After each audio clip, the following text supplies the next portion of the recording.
Kau yakin, Gotawa, bahwa kita akan menang melawan kerajaan Kuntala yang besar, megah dan kuat itu? Aku yakin kita akan menang. Sebab kuatnya angkatan perang kerajaan Kuntala tidak akan bisa menandingi kekuatan kita, gabungan angkatan perang 6 kerajaan. Taruhlah kekuatan akan seimbang. Tapi kita punya kelebihan. Kita memiliki tokoh-tokoh yang ilmunya sangat tinggi. Adakah tokoh-tokoh dikjaya dari kerajaan Kuntala yang akan bisa menandingi kesaktian kita, yaitu Tuanku Brahma, Raden Samba, kakakmu, Bang Barajsaka, lalu Raja Saptarema yang sangat menakjubkan itu, yang bisa merubah dirinya menjadi 7 orang dengan 49 buah. Ya, belum lagi Baginda Raja Salingkuh, yang konon bisa mengeluarkan api yang berkobar-kobar dari kedua tangannya. Bagaimana kalau kerajaan Kuntala dibantu oleh orang-orang sakti dari golongan hitam? Kalau itu kita masih berada di atasnya. Percayalah, yang benar dan pasti menang. Dan kita berdiri pada kebenaran. Iya. Iya. Kalau kita menang, lalu kerajaan Kuntala mau diapakan? Wah, hal itu aku tidak tahu. Terserah keputusan para raja. Dipotong-potong saja menjadi 6 wilayah. 6 wilayah? Iya, sekutu kita kan 6 kerajaan. Nah, semua dapat bagian yang sama, 1/6 bagian wilayah kerajaan Kuntala. Kasihan Arnum. Kasihan rakyat Kuntala menjadi terpecah-pecah. Mereka itu bangsa yang tidak punya rasa kasihan. Kalau dibiarkan menginjak kepala, maka harus dicincang, dipecah-pecah supaya tidak bisa menghimpun kekuatan lagi. Untuk mencegah penghimpunan kekuatan, mudah saja. Kerajaan Kuntala tetap ada, tapi tidak boleh punya angkatan perang. Lalu sekutu 6 kerajaan menempatkan 6 orang wakilnya untuk duduk sebagai pejabat tertinggi yang akan mengatur roda pemerintahan di Kuntala. Begitu juga bisa, tapi yang lebih ampuh dipecah tadi itu. Ya, katakan saja kerajaan Kuntala Utara, Kuntala Selatan, Kuntala Barat, Kuntala Timur, dan Kuntala Pusat. Daripada tanggung-tanggung, bikin saja kerajaan baru. 6 kerajaan yang kecil-kecil. Nama kerajaan Kuntala dihapuskan? Iya, kerajaan Kuntala tidak ada lagi. Yang ada, kerajaan Anu, dan kerajaan Anu. Dan 6 buah kerajaan kecil itu dikuasai oleh sekutu kita, 6 kerajaan besar. Iya, bagus begitu. Jadi kerajaan Kuntala yang menjadi sumber malapetaka itu dilenyapkan. Itu kan baru keinginan kita. Tak tahu lagi keinginan para pemimpin kita. Nanti aku akan usulkan kepada kakakku, Baginda Adisaka. Hari ini aku akan berjumpa lagi dengan Tuanku Brahma. Sudah lama aku tidak berjumpa dengannya. Kangen sekali rasanya. Seorang raja muda yang tampan dan gagah perkasa. Harnum, Iya. kau suka kepada Tuanku Brahma? Takut? Loh, kok malah takut? Punya suami yang tampan begitu, malah tidak tenang. Banyak yang ngincer. Lagi pula, mana mau beliau pada saya? Beliau seorang raja yang besar. Saya cuma rakyat jelata. Pintar juga kau merendahkan dirimu. Padahal kau seorang bangsawan, adik kandung Baginda Raja Kerajaan Niskala, Raja Ajisaka. Yang raja kan kakakku. Aku sih bukan apa-apa. Bisa saja kau. Mau apa kamu, Gotawa? Mengeluarkan panah? Aku harus melepaskan 3 buah panah api sebagai tanda kepada Tuanku Brahma bahwa beliau dan angkatan perangnya sudah boleh naik ke Gunung Jemar ini karena dinilai aman. Oh, wah, hebat. Kau bisa melepas panah. Tidak satu persatu, tapi 3 buah sekaligus. Iya, aku belum seberapa, tapi guruku bisa 10 panah sekaligus. Hebat. Lihat, Tuanku Brahma mendongak ke atas, melihat kepada 3 batang panah api yang aku lepaskan. Ya, berarti beliau sudah tahu kau ada di sini dan keadaan aman. Ayo, kita bersiap-siap untuk menyambutnya. Ya, ayo.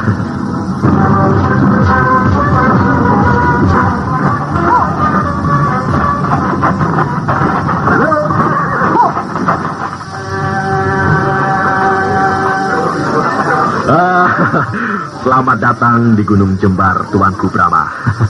Bagaimana? Apakah menemui kesulitan di perjalanan? Terima kasih, Patih. Kau telah melakukan tugasmu dengan baik.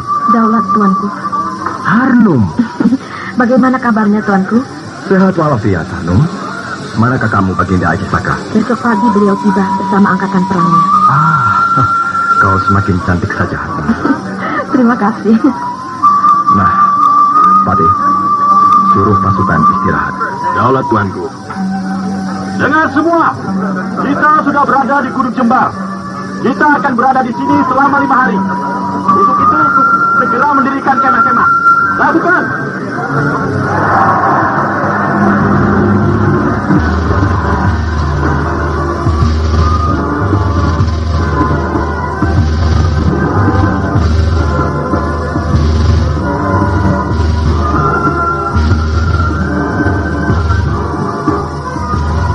Tuanku Brahma, ada apa Pati Kotawa?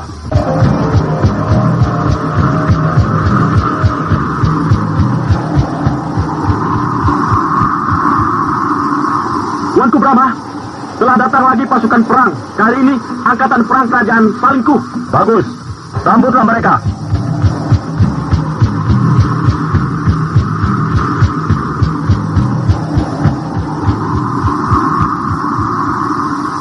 Daulat Tuanku Brahma. Hai, ada apa Harno? Lapor. Wah, mau memberi laporan malah ditertawakan. Kau ini lucu kalau jadi komandan perang. Tegas dan gagah, tapi... Tapi apa? Genit. Ini, Tuanku juga genit. Saya benar-benar mau laporan. Laporan apa? Ayo. Angkatan perang kerajaan Niskala sudah datang. Dipimpin langsung oleh kakak saya, Baginda Adisaka. Aku sendiri yang akan menyambutnya. Terima kasih Tuanku yang baik hati.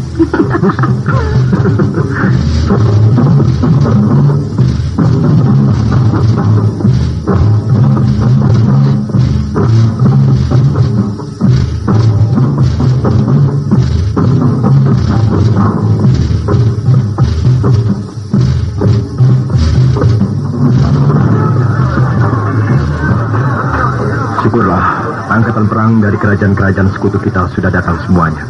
Satu yang belum tuanku, angkatan perang kerajaan Sanggam. Mereka lah yang paling jauh. Kalau tidak siang ini, besok pagi mereka pasti akan datang. Iya tuanku. Aku yakin angkatan perang kerajaan Sanggam itu sama dengan angkatan perang lainnya, dipimpin langsung oleh Baginda Raja Sanggam. Tapi tentu pula didampingi oleh panglima perangnya, lalu Raden Samba, kemudian Mantili. Iya tuanku. Aku jadi ingat Mantili. Kenapa hatiku tiba-tiba saja berdebar-debar dan ada perasaan tidak enak? Ada apa ini? Nah, Harun berteriak-teriak. Ada apa itu?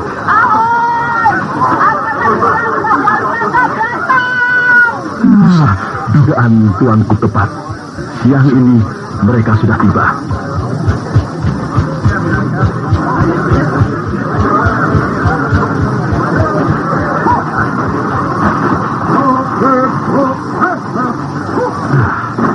Itu Baginda Raja Sanggam dan Raden Samba. Tapi Mantili mana? Kok tidak kelihatan? Dia tidak nampak di antara pasukan perang kerajaan Sanggam. Seharusnya ada. Sebab sudah 1 bulan yang lalu Mantili pergi ke kerajaan Sanggam. Aku menangkap sesuatu yang tidak beres. Firasat. Ya. Firasatku mengatakan ada sesuatu yang tidak beres antara Mantili dan Raden Samba. Apa kabar? Harus. Kenapa kau murung? Mana Tuanku Brahma? Itu kelihatan dari sini sedang berbincang-bincang dengan Pati Kotawa. Tuanku Brahma. Ampun Tuanku. Maafkan saya. Saya mohon ampun Tuanku. Ada apa ini Raden? Raden Samba, ingat. Sadarlah. Kenapa begitu datang langsung menangis terseduh-seduh di hadapanku? Seorang pendekar kelas 1 pantang mengeluarkan air mata. Tegaklah Raden. Kalau ada sesuatu yang sangat merisaukan hatimu, katakanlah. Nah, tegaklah Raden Samba yang perkasa. Saya mohon bicaranya di tempat mata. Baiklah. Saudara-saudaraku yang tercinta, saya mohon maaf yang sebesar-besarnya. Semuanya sudah mengetahui hubungan saya dengan Raden Samba. Dan rupanya ada sesuatu hal yang sifatnya amat pribadi. Untuk itu saya dan Raden Samba mohon diri untuk sementara memisahkan diri. Angkatan perang sekutu yang terdiri dari 6 kerajaan semuanya sudah tiba di Gunung Jembar. Gunung Jembar yang semula sunyi senyap kini berubah menjadi riuh rendah, gegap gempita oleh hadirnya beribu-ribu prajurit perang. Brahma dan Gotama merasa bangga dan gembira karena semuanya itu adalah gagasan mereka. Namun Brahma menjadi terkejut manakala Raden Samba memeluknya sambil menangis terseduh-seduh.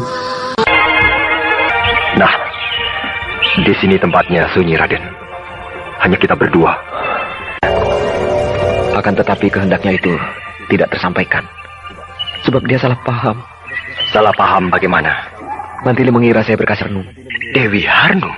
Ya, 5 hari sebelum Mantili tiba di kerajaan Sanggam, Dewi Harnum datang pula berkunjung. Lalu? Seperti kakang ketahui, Dewi Harnum adalah adik kandung Raja Niskala, yaitu Baginda Ajisaka. Ya, benar. Sebagai seorang putri bangsawan, hamba menganggap dia sebagai tamu agung. Maka saya menyambutnya dengan hangat. Selama 5 hari itu, kami kemana-mana selalu berdua, dan hubungan kami semakin erat. Seperti kakang ketahui pula, Dewi Harnum sifatnya lincah, periang dan polos. Tak ada rasa risih sedikit pun pada dirinya bila menggandeng tangan saya, atau duduk berdampingan, atau jalan-jalan berhimpitan. Ya, semua itu seolah-olah kami sedang berkasih-kasihan.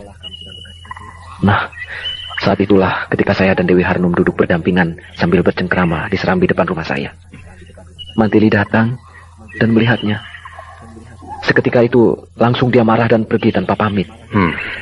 Kemana perginya? Ya, semula saya mengira pulang ke kerajaan Madangkara.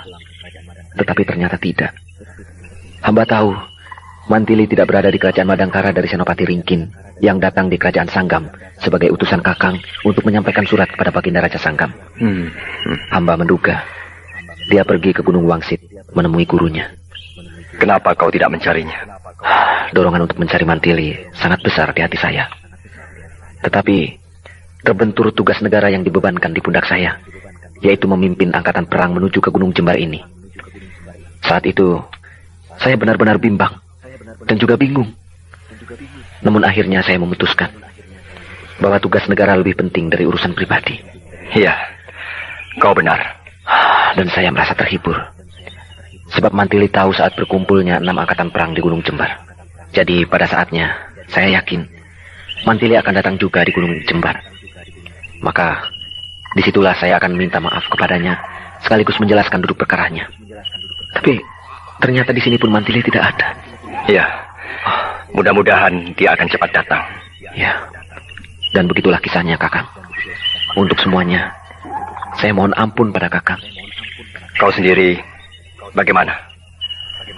Apakah kau suka kepada Dewi Harnum? Hanya sebatas persahabatan, kakang. Jauh-jauh dari kerajaan Niskala ke kerajaan Sanggam, hanya ingin menjumpaimu. Berarti dia menaruh minat terhadapmu. Nah, bagaimana pendapatmu? Saya akan berusaha meyakinkannya bahwa saya baik kepadanya hanyalah sebagai seorang sahabat, tidak lebih dari itu. Ya, aku percaya. Sebab selama ini kau jujur.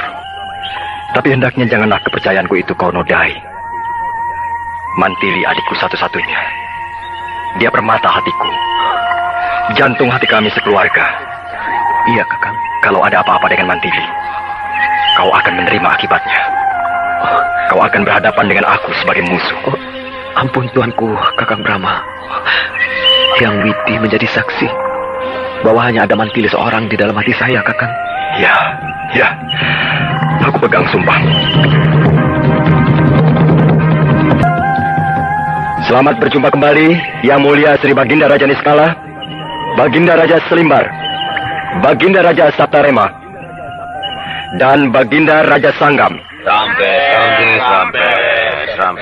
Pertemuan kita kali ini bukan di sebuah istana yang mewah ataupun di dalam sebuah gedung pertemuan yang mentereng, melainkan di hutan, di puncak gunung yang sunyi.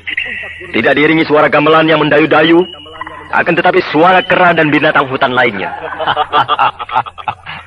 Namun saya kira kita semua sependapat bahwa justru di dalam suasana alam yang murni seperti ini membuat kita lebih akrab satu sama lainnya. Ya, benar, ya. Sekarang marilah kita masuki tahap pembicaraan kita yang paling inti, yaitu mengenai rencana kita untuk melakukan penyerbuan besar-besaran ke kerajaan Kuntala. Iya, betul. Setuju. Di dalam peta ini, Jelas sekali nampak Gunung Jembar dan pusat kerajaan Kuntala. Ini Gunung Jembar, di mana kita sekarang berada. Dan ini pusat kerajaan Kuntala. Dari Gunung Jembar ke pusat kerajaan Kuntala, terdapat 8 hambatan. Kalau dikatakan hambatan, dan rintangan, kalau kita katakan rintangan. Kedelapan rintangan itu ialah berupa 6 kademangan dan 2 kadipaten. Selain itu banyak terdapat desa-desa yang bertebaran sepanjang perjalanan dari Gunung Jembar ini ke pusat kerajaan Kuntala. Akan tetapi desa-desa tersebut tidak saya masukkan ke dalam daftar rintangan, sebab desa-desa tersebut tidak akan merupakan ancaman yang serius bagi gerak laju pasukan kita. Hai, kawan. Dewi Harnum. Kok tidak ikut pertemuan di kemah utama? Pertemuan itu khusus raja-raja. Selain itu, tidak diperkenankan masuk. Gotawa, Raden Samba kenapa murung terus ya? Sikapnya padaku juga agak dingin. Mungkin bertengkar dengan Mantili. Oh iya, Mantili mana ya? Kok tidak datang di Gunung Jembar ini? Sedang ke Gunung Wangsit. Ada apa ke sana? Menemui gurunya. Mantili itu tunangannya Raden Samba? Iya. Pantas kalau aku dekat-dekat dengan Samba, Mantili kelihatannya kurang suka. Tidak apa-apa. Mantili orangnya baik kok. Aku baru tahu kemarin dari Kakang Aji Saka kalau Mantili tunangannya Samba. Tadinya aku kira teman biasa saja. Memangnya kau naksir pada Raden Samba? Naksir sedikit. Saya kira pertemuan kita ini sudah cukup, sebab kata sepakat sudah dicapai, yaitu lusa pagi, seluruh angkatan perang gabungan 6 kerajaan sekutu serentak bergerak menuju ke pusat kerajaan Kuntala. Brahma, ya, Mantili belum juga muncul. Raden Samba bagaimana? Semakin gelisah. Lalu Dewi Harnum, setelah mengetahui bahwa Mantili tunangan Raden Samba, kelihatan dia kecewa dan mungkin agak sakit hati. Tapi karena sifatnya yang urakan, tidak nampak ada kesan bahwa dirinya diliputi rasa kecewa. Dari Gunung Wangsit dia langsung menuju ke kancah perang pertama. Ya, sebab kalau tidak, kasihan Raden Samba. Perhatiannya di dalam menghadapi perang besar ini tidak akan utuh, sebab pikirannya terganggu oleh ingatannya kepada Mantili.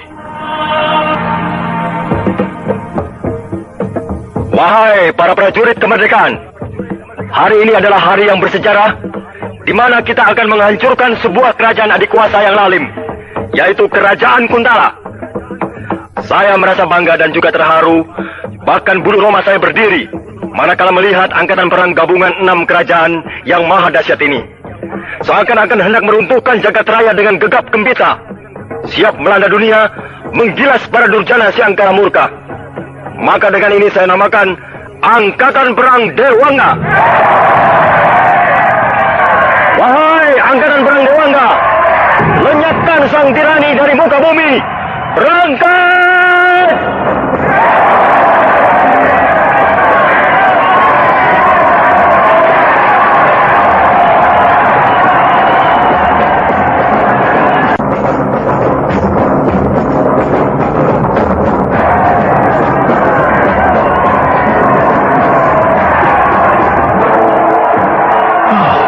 Rasanya aku seperti bermimpi.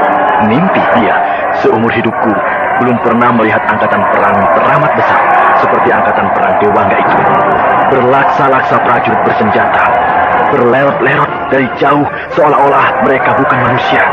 Akan tetapi rombongan semut yang sedang pindah sarang. Ya, inilah sebagai tanda bahwa usaha kita tidak sia-sia. Padahal mulanya aku pesimis. Apakah mungkin mempersatukan 6 kerajaan? Tapi ternyata bisa. Dan aku bisa membayangkan betapa akan terbelalaknya si Tumenggung Raksa yang sekarang jadi Raja Kuntala. Kedua biji matanya pasti keluar melihat angkatan perang kita yang maha dahsyat itu. Selama ini mereka bangsa Kuntala merasa paling super. Tidak akan ada yang bisa menyamai kebesaran Kuntala. Kemudian dia akan linglung manakala telah datang gelombang angkatan perang maha dahsyat untuk menghancurkan Kuntala.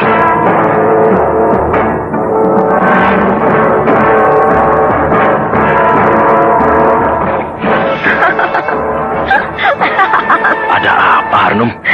tertawa-tawa sendiri? Geli. Geli karena apa? Kampung-kampung yang kita lewati, semua penduduknya kabur, lari terbirit-birit. Dikiranya kita angkatan perang hantu. Oh, ya. Biarkan mereka. Rakyat jangan diganggu. Nanti juga mereka akan tahu siapa kita dan apa tujuan kita. Iya. Tuanku Brahma, kok diam saja? Loh, aku kan sedang mendengarkan kamu bicara. Marah ya pada saya? Loh, kok marah? Saya suka mendekati Raden Samba dan menggodanya. Padahal Raden Samba tunangan mantili adik tuanku. Ah, kau lolos sekali, Harno. Raden Samba bukan anak kecil, bukan? Dia pasti tahu yang mana teman dan yang mana tunangan. Ya, terima kasih tuanku. Kok terima kasih? Terima kasih tidak marah pada saya. Saya di sini saja. Loh, kau harus berada di dekat kakakmu, Baginda Aji Saka, mengatur barisannya. Kakang Aji Saka galak. Kalau tuanku Brahma, lembut dan sabar.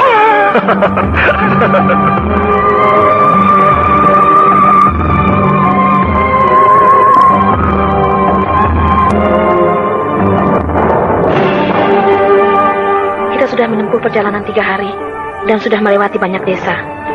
Kira-kira 6 desa. Kita tidak pernah ketemu musuh, paling-paling penduduk desa. Begitupun penduduk desa itu sudah kabur. Kalau tidak berderet ke pinggir jalan, duduk bersimpuh di tanah, sebagai tanda takluk pada kita. Kapan kita akan perang? Nanti di Kademangan Lungse, kita pasti perang dengan pasukan Kademangan. Kapan kita sampai di Kademangan Lungse itu? Besok. Bagus. Saudara-saudara, para panglima perang Angkatan Perang Dewangga. Siaga! Setelah menempuh perjalanan 3 hari, semenjak kita meninggalkan Gunung Jembar, maka besok kita akan mulai masuk ke rintangan pertama, yaitu Kademangan Lungse. Diperkirakan pihak Kademangan Lungse sudah mengetahui kedatangan kita, dan mungkin saat ini mereka telah siap untuk menghadang kita. Maka dari itu, besok adalah merupakan perang yang pertama bagi kita. Untuk itu mulai malam ini, pucuk pimpinan Angkatan Perang Dewangga tidak lagi dipegang oleh Yang Mulia para Raja dan 6 kerajaan sekutu, melainkan dipegang oleh panglima perangnya masing-masing. Siaga! Karena gabungan Angkatan Perang dari 6 kerajaan sudah dilebur menjadi satu dengan nama Angkatan Perang Dewangga, maka otomatis pula tidak ada lagi Angkatan Perang yang memakai nama kerajaannya sendiri-sendiri, melainkan memakai nama Dewangga 1, Dewangga 2, 3, 4, 5, dan 6. Panglima Perang Kerajaan Niskala. Siaga! Saudara menjadi Panglima Perang Dewangga 1. Siaga! Panglima Jan Salimbar. Siaga! Saudara menjadi Panglima Perang Dewangga 2. Siaga! Panglima Perang Kerajaan Saptarema. Siaga! Saudara menjadi Panglima Perang Dewangga 3. Siaga! Panglima Perang Kerajaan Sanggam. Siaga! Saudara menjadi Panglima Perang Dewangga 4. Siaga! Panglima Perang Kerajaan Salinggu. Siaga! Saudara menjadi Panglima Perang Dewangga 5. Siaga! Panglima Perang Kerajaan Madangkara. Siaga! Saudara menjadi Panglima Perang Dewangga 6. Siaga!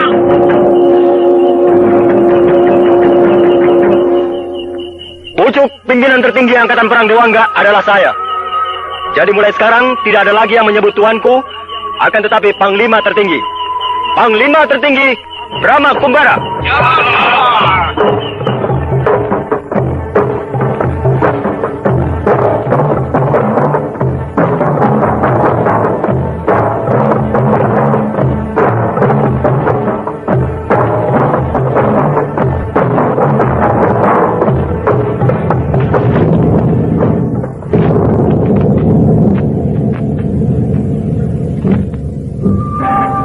Itulah Kademangan Lungse. Sudah nampak di depan mata kita. Menunggu di sini. Siaga! Sewaktu-waktu siap dikirim untuk membantu pasukan Dewangga 1 bila keadaan membutuhkan bantuan. Siaga! Pasukan Dewangga 1, hancurkan Kademangan Lungse. Gempur!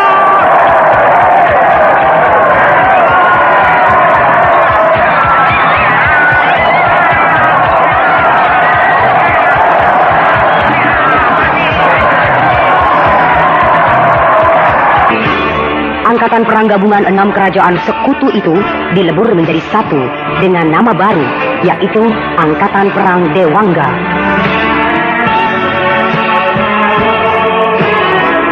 Sungguh fantastis dan menakutkan bagi siapa yang melihatnya. Beribu-ribu prajurit bersenjata lengkap berbaris, berlerot-lerot, laksana ular naga raksasa yang sangat panjang. Melanda, menggilas, menerjang, menggempur segala penghalang yang menuju ke suatu cita-cita yang luhur. Sampailah pasukan perang yang maha dahsyat itu di Kademangan Lungse yang termasuk dalam wilayah kekuasaan Kerajaan Kuntala. Bagaimanakah reaksi Kademangan Lungse menghadapi gempuran gelombang pasukan Dewangga? Makan pisang, nanti keburu mati. Hah? Keburu mati? Kita kan sedang perang. Nah, sewaktu-waktu kita bakal mati. Menyesal kalau tidak sempat makan pisang Kuntala yang enaknya sejagat raya ini. Yang perang kan pasukan Dewangga 1. Kita cuma menunggu di sini. Kalau pasukan Dewangga 1 itu memerlukan bantuan, kan kita juga harus maju. Jangan kita. Pasukan Dewangga 1 tidak akan perang. Loh, perang? Mereka saat ini sudah masuk untuk menggempur pasukan Kademangan. Alah, pasukan Kademangan Lungse itu berapa sih kekuatannya? Paling cuma 100 orang. Lah, kita beribu-ribu. Jadi aku yakin saat ini pasukan Kademangan sudah ngacir. Juga Demang dan keluarganya serta penduduknya semuanya sudah menyingkir. Iya. Pasukan Dewangga 1 saja kekuatannya 10 kali lipat kekuatan pasukan Kademangan. Apalagi kalau seluruh kekuatan angkatan perang Dewangga yang maju. Wah, bisa rata dengan tanah Kademangan Lungse itu. Panglima tertinggi Tuanku Brahma, kemana sih? Aku dari tadi tidak melihatnya.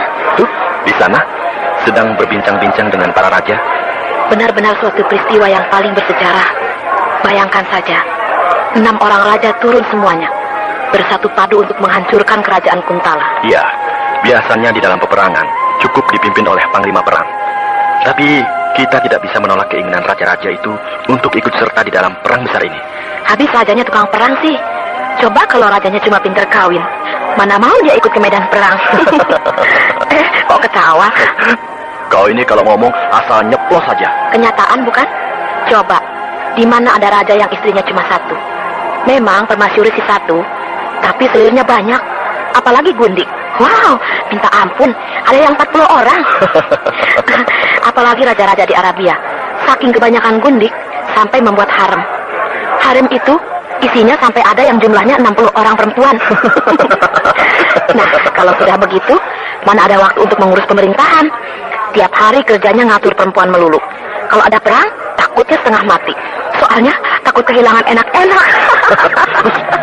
Anak kecil sudah bisa ngomong yang begituan.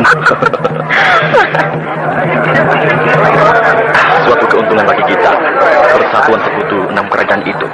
Rajanya semuanya jago perang, gemar mempelajari ilmu kedikayaan.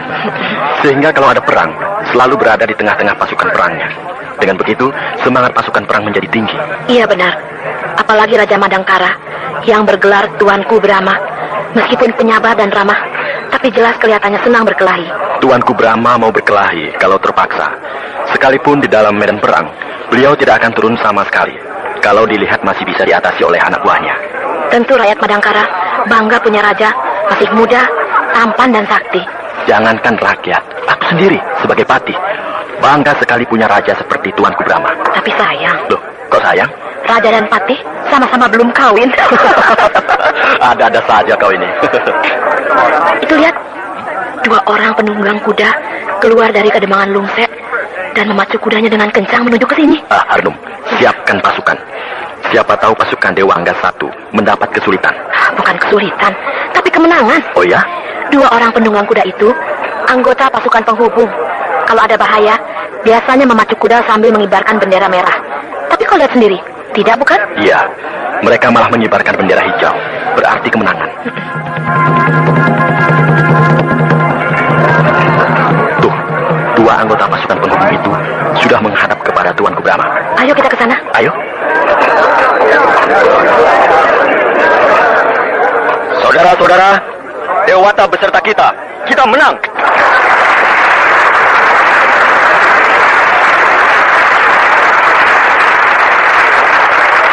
Pasukan Dewangga 1 yang berangkat terlebih dahulu memasuki Kademangan Lungse tidak mendapatkan perlawanan.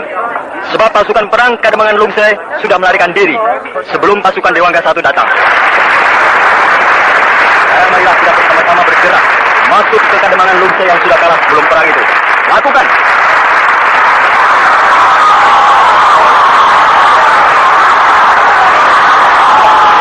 Ini adalah merupakan perang pertama bagi kita. Dan sekaligus kemenangan yang pertama. Ya, kemenangan pertama yang sangat mudah. Pasukan Kademangan yang melarikan diri itu pasti akan memberi laporan ke pusat. Nah, mulai besok kita akan mendapat perlawanan dari musuh, yang tentunya secara bertahap. Semakin berat dan berat. Benar, tuanku. Kau ini, Harnum, setiap ketemu mesti tertawa. Bos sekali-sekali cemberut atau menangis terseduh-seduh. Habis tidak pernah merasa sedih sih, jadi ketawa saja terus. Nah, ada apa? Ada yang hendak kau sampaikan? Geli. Geli?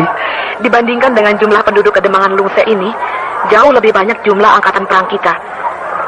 Kademangan sampai penuh sesak, tidak bisa menampung ribuan prajurit. Terpaksa menyingkir ke daerah pinggiran, mendirikan kemah-kemah. Tidak apa, kita di sini tidak akan lama. Besok sudah berangkat meneruskan perjalanan. Ya, sudah laporannya begitu saja. Barusan itu kau laporan, toh? Iya, memangnya apa? Sudah, saya mau istirahat, capek. Ya, istirahatlah supaya besok kekuatan kita menjadi pulih kembali. Daulat, hamba mohon pamit, mau tidur. Silakan Dewi Harnum yang genit. Nah, Kutawa, aku juga mau menemui Baginda Aji Saka. Akan ada yang aku rundingkan. Daulat tuanku. Brahma pergi, Harnum tidur. Lebih baik aku jalan-jalan melihat-lihat keadaan Kademangan Lungse ini. Kutawa. Raden Samba. Kakang Brahma kemana? Sedang menemui Baginda Aji Saka. Lalu Dewi Harnum? Sedang istirahat. Ada apa? Mantili. Mantili. Mantili kenapa tidak muncul juga ya? Sabarlah Raden. Mungkin nanti dia akan muncul. Pada saat penentuan, yaitu di saat kita menyerbu pusat kerajaan Kuntala. Tapi sebagai adik kandung Tuanku Brahma, seharusnya dia merasa bertanggung jawab terhadap angkatan perang kerajaan Madangkara. Ikut berjuang bersama kita. Ya, memang seharusnya begitu. Lalu Kakang Brahma sendiri bagaimana? Apakah beliau menanyakan saya? Tidak. Tidak. Jangan salah tafsir, Raden. Tuanku Brahma bukannya tidak memperhatikan Raden. Akan tetapi di dalam peristiwa yang besar seperti ini, yang menyangkut beribu-ribu manusia, tentu beliau sangat sibuk. Seluruh perhatiannya tercurah kepada strategi perang. Jadi persoalan yang lain tentu akan dikesampingkan untuk sementara waktu. Iya, aku mengerti. Ya, sudahlah Raden. Jangan terlalu banyak pikiran. Percayalah, Mantili juga ingat pada Raden. Lebih baik sekarang, perhatian Raden dan juga kita semua dicurahkan kepada perang besar yang sedang kita garap ini. Iya, aku tahu. Terima kasih. Angkatan perang Dewangga. Betul, Kanjeng. Yang menyerbu Kademangan Lungse itu angkatan perang Dewangga. Seumur hidupku, tidak ada kerajaan yang bernama kerajaan Dewangga. Entahlah, saya sendiri bingung. Tapi menurut laporan anggota pasukan Kademangan Lungse yang selamat dan beberapa penduduk yang menyaksikan, angkatan perang Dewangga itu besarnya luar biasa. Jumlahnya berlaksa-laksa. Apakah di seberang lautan ada kerajaan yang namanya kerajaan Dewangga? Setahu saya tidak ada. Sebab kita sering sekali mengadakan hubungan dagang dengan negeri-negeri seberang. Di antaranya negeri Tiongkok, negeri Kling, negeri Parsi, dan tidak pernah mendengar ada negeri Dewangga. Apakah angkatan perang kerajaan Romawi yang datang? Sebab Julius Caesar gemar berperang dan meluaskan wilayah kekuasaan. Menurut berita terakhir yang dibawa oleh para pedagang dari bangsa Kling, Julius Caesar sudah tewas, dibunuh oleh temannya sendiri, yaitu Marcus Brutus. Lalu Marcus Brutus dibunuh oleh Marcus Antonius. Kemudian Marcus Antonius menjadi kaisar Romawi. Saat ini, kerajaan Roma sedang goncang, jadi tidak mungkin melakukan perang. Atau mungkinkah orang-orang barbar dari daratan Mongol dari lereng pegunungan Himalaya? Sebab bangsa Mongol saat ini dikuasai oleh semacam perang yang bergelar Genghis Khan. Tidak mungkin, Kanjeng. Orang-orang Mongol itu bahasanya lain dengan kita. Angkatan perang Dewangga itu tidak usah dipertanyakan. Pokoknya mereka jelas mau menyerang kita. Jadi ada pilihan lain, lawan mereka.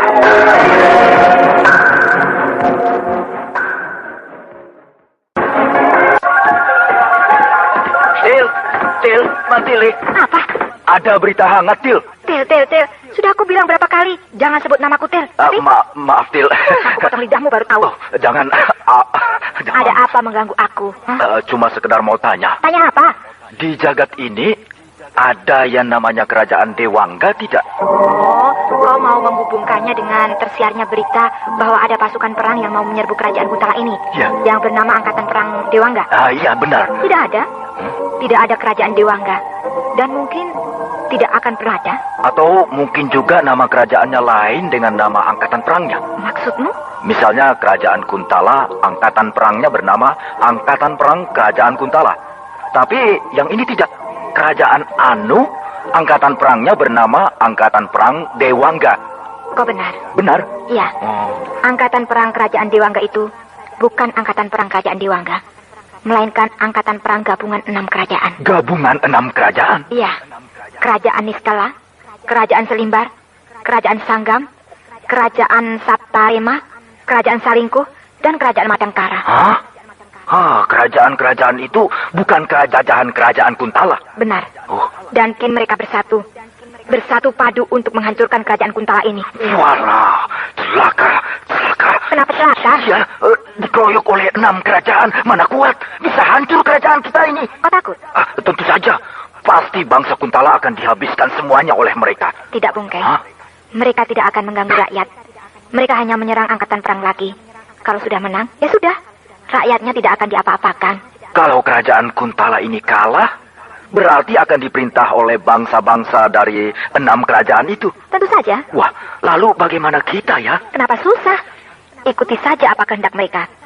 Bukankah kau pernah berkata bahwa tidak peduli siapa yang jadi raja, pokoknya bisa makan, sudah cukup? Ya, mudah-mudahan saja begitu. Mereka tidak kejam, sehingga kita tetap mendapat kebebasan. Seperti sekarang ini. Mereka bukan bangsa yang kejam, juga tidak rakus dan serakah. Sebab mereka adalah bangsa-bangsa yang berbudi luhur. Jadi pasti akan memerintah dengan baik. Tapi aku heran. Loh, heran kenapa?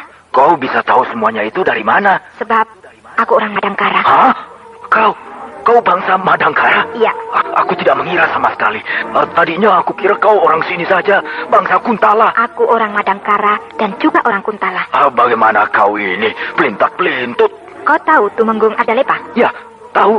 Menurut cerita Hulu Balang Wantun yang sering berjudi denganku, Tumenggung Ardalepa istrinya orang Madangkara. Namanya Gusti Ayu Gayatri kalau tidak salah. Punya anak 2 orang. 1 laki-laki dan 1 perempuan. Kedua anaknya itu menjadi pemimpin pemberontak di kerajaan Madangkara. Lalu Tumenggung Ardalepa dipecat dan dipenjara. Iya, cerita itu memang benar. Oh, begitu ya. Kau tahu namanya kedua anak Tumenggung Ardalepa itu? Kata Hulu Balang Wantun, yang laki-laki namanya Brahma. Yang perempuan namanya sama dengan kau. Kau tidak percaya aku putri Tumenggung Ardalepa? Masa anak Tumenggung jadi penjahat? Tumenggung Ardalepa itu terkenal pejabat tinggi keraton yang baik. Ramah tamah, halus tutur katanya, baik budi, dan cinta pada sesama. Kalau kau, sebaliknya, berangasan, kejam, ganas, urakan, ugal-ugalan begitu. Ya, salah sedikit, main bunuh. Julukanmu saja mengerikan. Si pedang setan. Sebab kelakuanmu persis kayak setan. Sudahlah Mantili, jangan ngaku-ngaku anak bangsawan. Kau ini anak raja penjahat kan? Jadi kau tidak percaya aku putri Tumenggung Ardalepa? Memang kau nampak sebagai seorang perempuan bangsawan, cantik dan anggun. Tapi sifatmu bertolak belakang dengan watak bangsawan. Baik, tunggu sebentar. Mau kemana? Mengambil cincin. Cincin?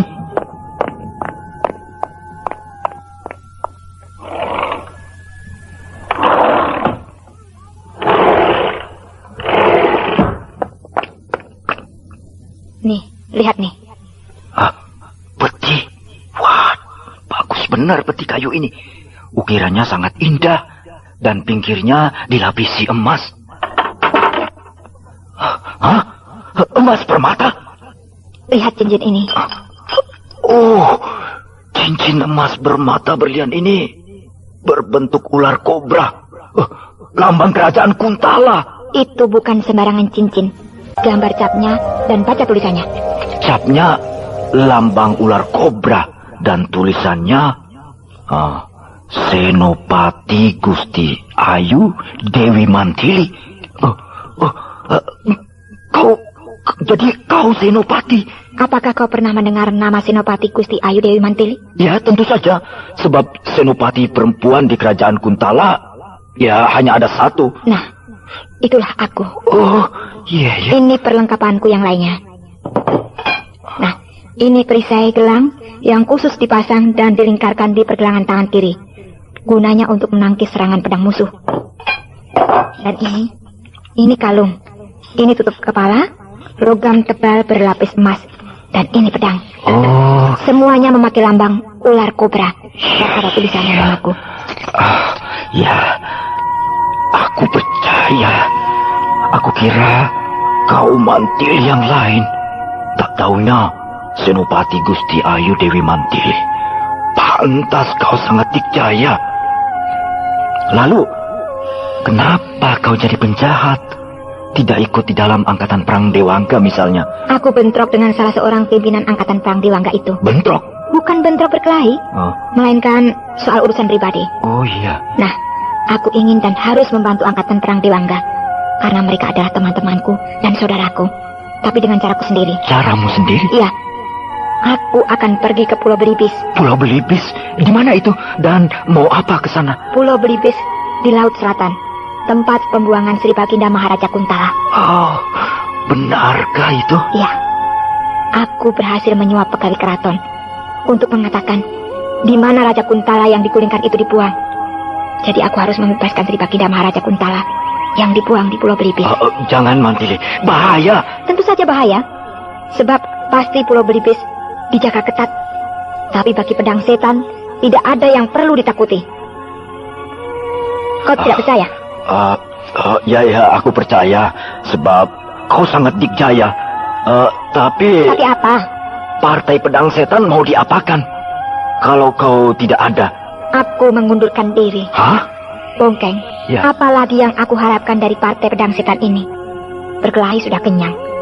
Dari berkelahi dengan penjahat kelas teri sampai kelas kakap. Bahkan dengan petugas keraton. Kemudian memeras, menculik, merampok, dan sebagainya. Uang dan harta sudah bertumpuk. Sudah kenyang aku bergelimang kemewahan.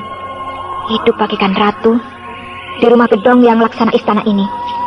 Dilayani oleh para emban dan jongos. Dikelilingi para pengawal pribadi. Aku sangat terkenal dan takuti. Jangankan para penjahat. Orang-orang keraton pun gentar bila mendengar namaku. Nah, semua itu sudah cukup.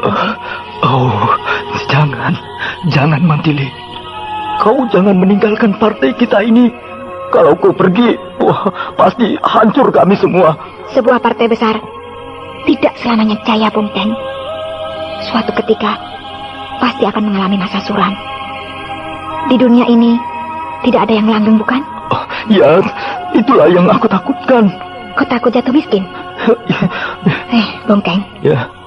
Kemiskinan itu bukan sesuatu yang harus ditakutkan. Lihat aku. Aku putri seorang tumenggung. Kakakku seorang raja. Kalau soal uang, harta, dan segala kemewahan lainnya, segudang. Tapi aku tidak sila oleh semuanya itu. Aku tinggalkan semuanya itu. Aku mengembara, berkelana, dari satu tempat ke tempat lain. Ya, kadang-kadang makan, kadang tidak. Tidur pun di atas pohon, dan mandi di air sungai.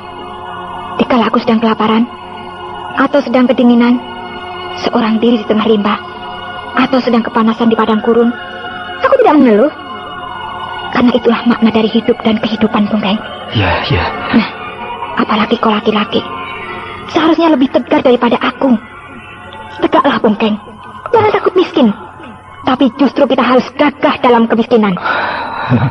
Lagi pula, bukan aku yang mendirikan partai Pedang Setan ini, tapi kau. Lalu kau minta aku sebagai ketua. Aku mau. Sebab memang saat itu aku sedang tidak punya pegangan. Karena baru saja aku disakiti oleh laki-laki. Kau sakit hati pada laki-laki? Ya. Laki-laki itu tidak setia. Dia mengkhianati cintaku. Tapi sudahlah. Kau tidak perlu tahu siapa orang itu. Aku sudah melupakannya.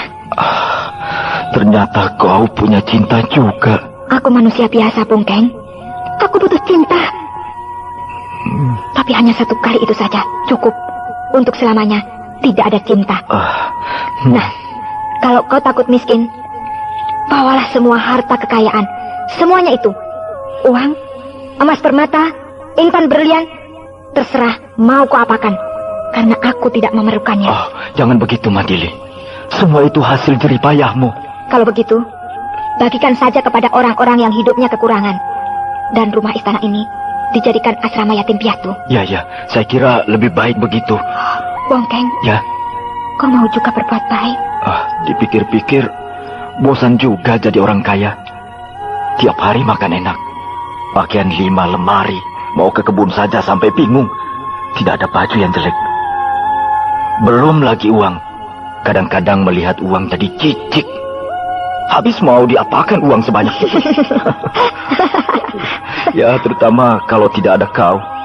Aku jadi patah semangat. Mau apa-apa malas. Ya, terus terang, aku tidak mau berpisah sama kau, Mandili. Kalau begitu, kau ikut ke Pulau Belibis. Ya, ikut. Bagus.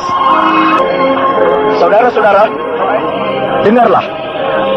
Partai kita, yaitu Partai Pedang Setan, akan dibubarkan. Rumah istana ini, yang juga merupakan markas kita, akan diberikan kepada panti asuhan untuk dijadikan asrama anak-anak yatim piatu. Harta kekayaan kita akan dibagikan kepada fakir miskin. Ya, tapi tentu saja kalian juga dapat bagian. Tapi saudara-saudara, bukan berarti nama Partai Pedang Setan dikubur untuk selama-lamanya. Tidak, bukan begitu. Melainkan berganti haluan. Kalau dulu kegiatan kita di bidang kejahatan, sekarang sebaliknya, di bidang kebajikan. Siapa yang akan mengikuti jejak pemimpin kita, si Pedang Setan, tidak boleh kemana-mana. Tetap kumpul di sini. Sebab besok pagi sudah harus berangkat. Sedangkan bagi yang tidak ikut, tidak apa-apa. Kalian bebas menentukan jalan hidup sendiri-sendiri. Sekian. Tuh, pemimpin kita datang. Si Pedang Setan. Bagaimana, Bongkeng? Inilah yang tetap setia pada kita. Dari 60 orang, hanya 20 orang yang ikut dengan kita. Bagus. 20 orang lebih dari cukup. Dengar semuanya. Sebenarnya, kita bukan mau pergi ke Kademangan Lungse, melainkan ke Pulau Belibis. Iya, raja yang dulu yang digulingkan oleh Tumenggung Raksa dibuang ke Pulau Belibis. Nah, aku akan membebaskan beliau. Bongkeng, Ya, kita masih punya kuda berapa ekor? tinggal 5 ekor. Cari 15 ekor lagi. Harus dapat malam ini juga. Biar mahal, berapa saja, beli. Baik. Besok pagi kita berangkat.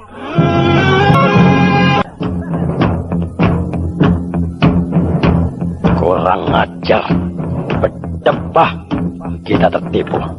Ada apa, Kanjeng Tumenggung Gandika? Pagi-pagi sudah naik hitam. Si Pedang Setan itu adalah Mantili. Oh, yang betul, Kanjeng. Ya, beberapa orang bekas anak buahnya di tempat perjudian ngoceh menceritakan Partai Pedang Setan yang dibubarkan. Sebab si Pedang Setan mau pergi ke Kademangan Lungse untuk bergabung dengan Angkatan Perang Dewangga. Hah?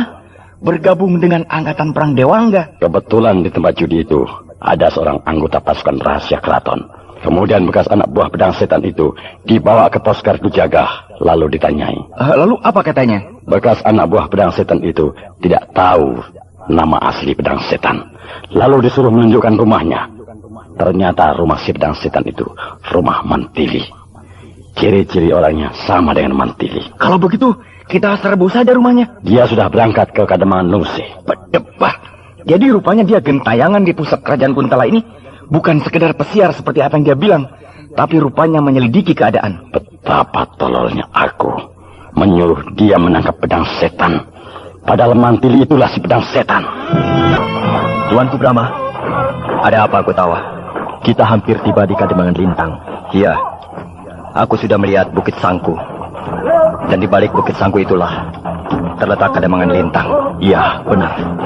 Hentikan pasukan. Berhenti! Semua panglima berkumpul. Semua panglima kumpul!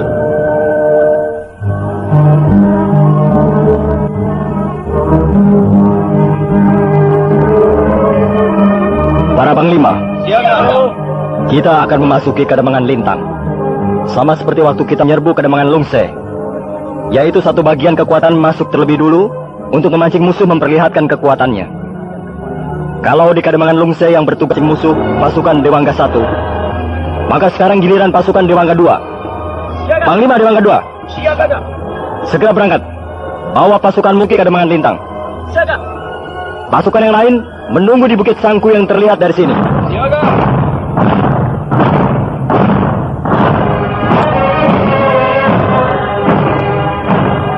Abah, Harnum?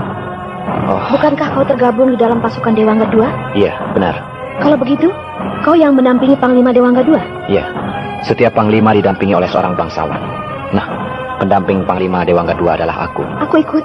Ikut kemana? Ikut dengan kau. Sebagai orang pertama yang harus masuk ke jantung pertahanan Kademangan Lintang. Aku sih boleh saja. Tapi kau harus minta izin dulu pada Panglima Dewangga 2. Sudah. Lalu apa katanya?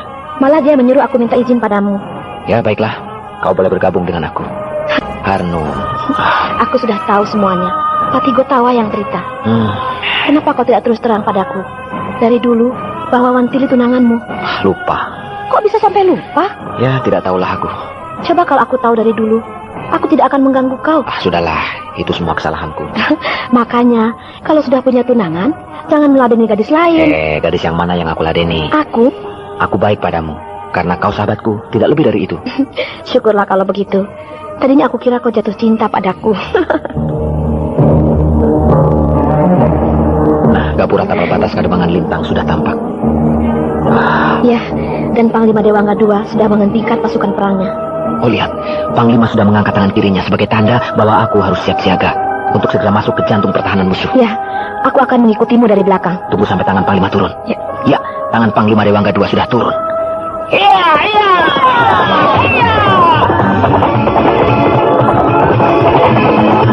Kenapa berhenti, Samba? Kita sudah masuk di jantung pertahanan musuh. Tapi musuh kok tidak muncul. Jangan-jangan seperti di Kademangan Lungse. Pasukan Kademangan sudah mengundurkan diri. Mungkin saja. Tapi kita tidak boleh lengah. Siapa tahu musuh mengintai dari tempat bersembunyi. Iya, benar. Ayo sekarang jalan terus. Tapi tidak usah memacu kuda. Jalan biasa lambat-lambat. Iya.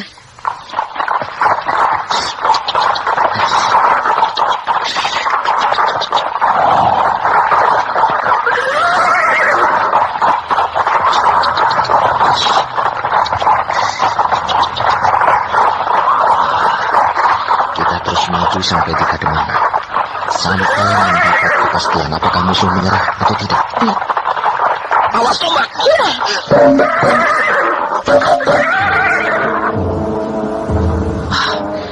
Si pelempar tombak, satu dari kiri dan satu di kanan. Iya.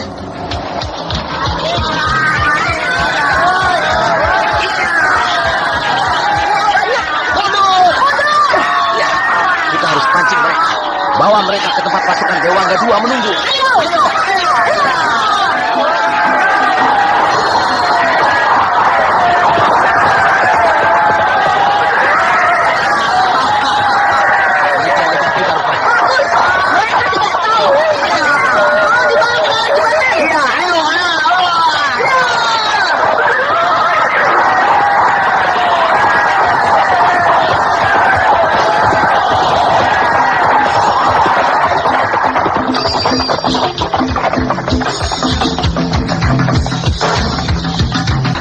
Tolol benar pasukan musuh itu. Mereka terus-menerus mengejar-ngejar Raden Samba dan Harnum. Padahal di kiri kanan jalanan itu, pasukan Dewangga 2 sudah siap untuk menghancurkan mereka. Lihat, Panglima Dewangga 2 sudah mengangkat pedangnya.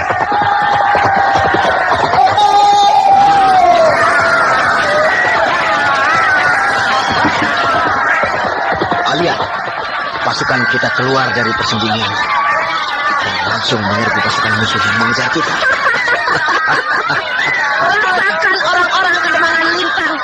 Rasakan gempuran pasukan Dewangga 2. Wah, pasukan Dewangga 2 keluar dari persembunyiannya dan langsung menyerbu pasukan musuh yang sedang mengejar-ngejar Raden Samba dan Harnum.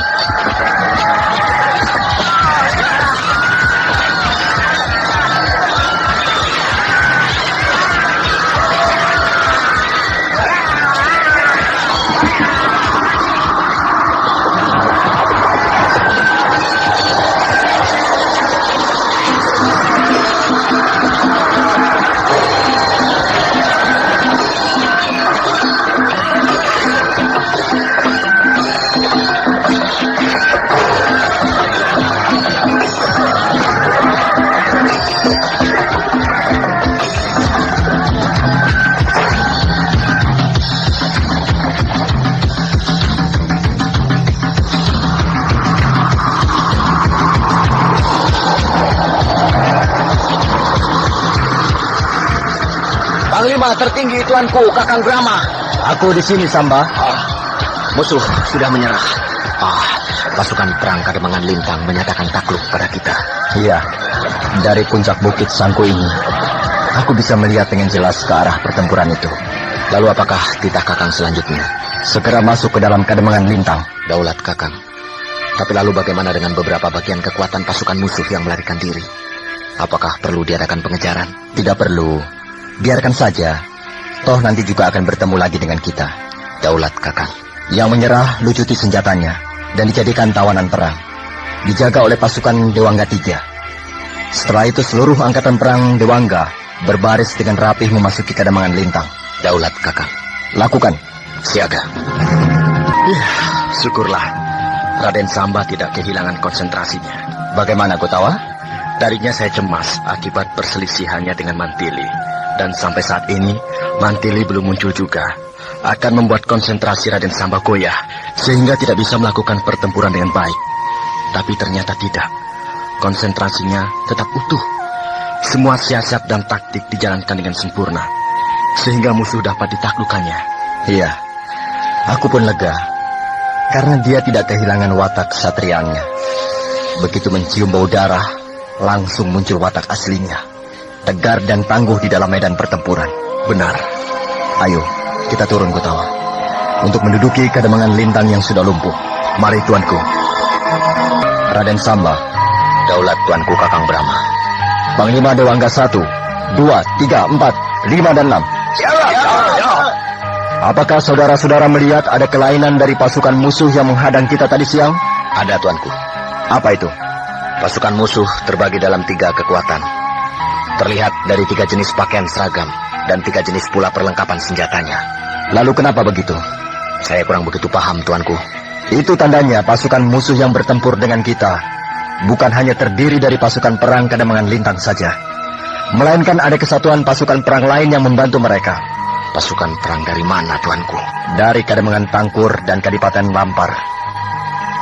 Kadipaten Lampar dan Kademangan Tangkur mengirimkan pasukan perangnya untuk membantu pasukan perang Kademangan Lintang ini di dalam membendung laju gerak pasukan perang kita, Angkatan Perang Dewangga.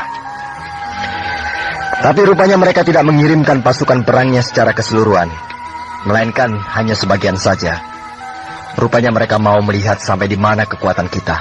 Tapi mereka terkecoh, sebab yang terlibat dan pertempuran itu hanya pasukan Dewangga 1.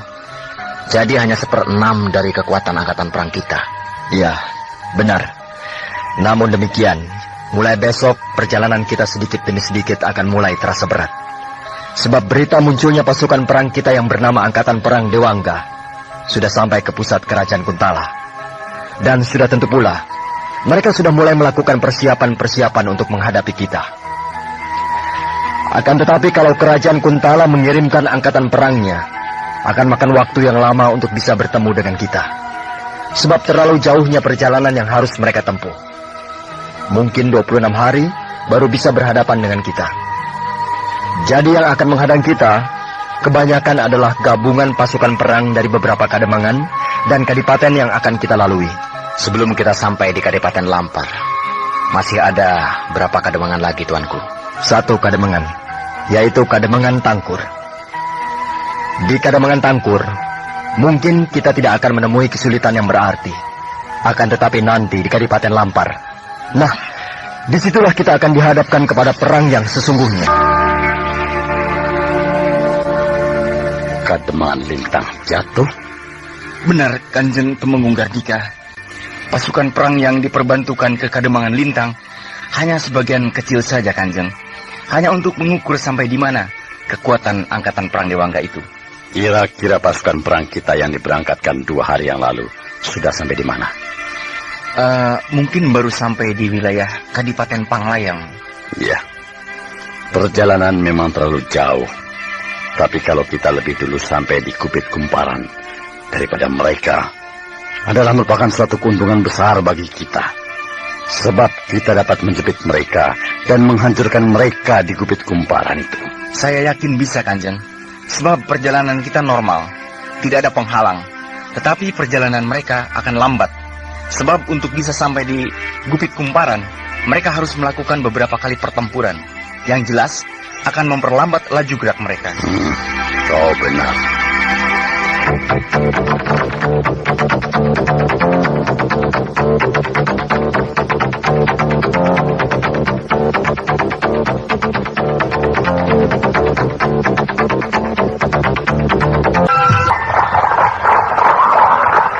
Pedang setan, tahan sedikit.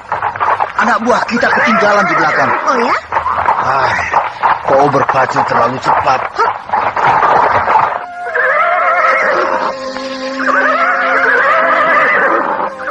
Wah, ternyata kalian hanya berjaya di dalam kota. Tapi di dalam alam bebas yang ganas seperti ini, kalian tidak berdaya. Maklum pedang setan. Kita ini kan komplotan penjahat kota besar. Bukan gerombolan perampok atau begal yang tinggal di gunung-gunung. Biasa menunggang kuda di dalam kota. Jalanan yang rata dan mulus. Sekarang di jalanan yang naik turun tidak keruan. Tuh, si Tano. Berapa kali dia jatuh jungkir balik. Karena kudanya terperosok ke dalam lubang. Dan hampir semua anak buah kita pakaiannya sudah compang-camping dan kulitnya lecet-lecet. Karena kalau tidak begitu ia akan nabrak pohon. Tersangkut ranting-ranting dan dahan-dahan. Lalu harus bagaimana? Mau jalan kaki? Wah, kapan sampainya di Pantai Growong? Ya, kita tetap menunggang kuda. Tapi kau jangan terlalu cepat. Biasa-biasa saja.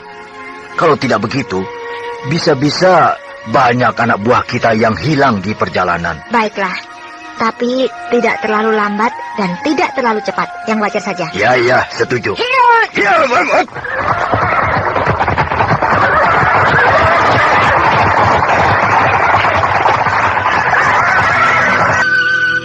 Mantili, makan. Kok mau makan malah tertawa? Banyak sekali kau bawa makanan. Ya, aku memang membawa persediaan makanan. Sangat banyak. Setiap anak buah, satu orang aku suruh bawa 1 karung. Jadi semuanya 20 karung. Kau ini mau berjuang apa mau piknik? Perjalanan kita kan sangat jauh, Mantili. Dan aku tidak mau kelaparan. Iya. Daripada kekurangan makan, ya lebih baik berlebihan. Iya bukan? Tidak bawa persediaan makanan, juga kita sudah berlebihan. Berlebihan dari mana? Alam yang luas ini menyediakan makanan pada kita. Apa saja ada, asal mau mencarinya dan tidak sukar. Mau ikan? Sungai banyak. Dari ikan yang besar sampai sebesar paha. Ada. Dari yang tidak enak sampai yang paling enak ada. Mau sayur-sayuran? Oh, segala jenis daun-daunan tersedia lengkap di hutan ini. Melinjo, melandingan, pete, jengkol, sabrek-abrek. Oh iya. Kita saja saat ini duduk di bawah pohon jengkol. Lihat ke atas. Oh iya. Buah jengkol bergelantungan. Dimakan 1 bulan juga tidak akan habis. Betul. Apalagi buah-buahan. Wah, jangan dibilang.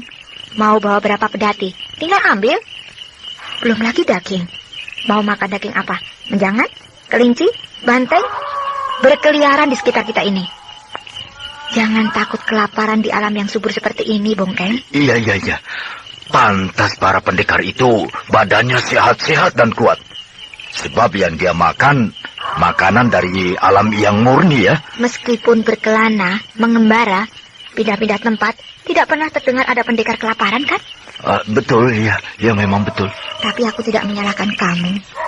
Sebab kau belum pernah mengembara di alam bebas. Iya, dari kecil aku hidup di kota besar. Tidak pernah membayangkan kalau di alam seperti ini banyak makanan. Tapi jangan lantas kau ingin jadi orang hutan, loh. Mengembara, menjelajahi alam, hanyalah untuk sementara. Dan sekarang nama Partai Pedang Setan menjadi Partai Pembela Kebenaran. Iya, tapi di depan anak buah kita, kau tetap harus panggil aku Pedang Setan. Jangan Mantili. Ya, itu aku mengerti. Nah, kau kembali ke tempat anak buah kita. Suruh mereka istirahat. Tapi jangan lupa, tetap waspada. Atur penjagaan. 2 orang, bergiliran. Ya, baik. Ya.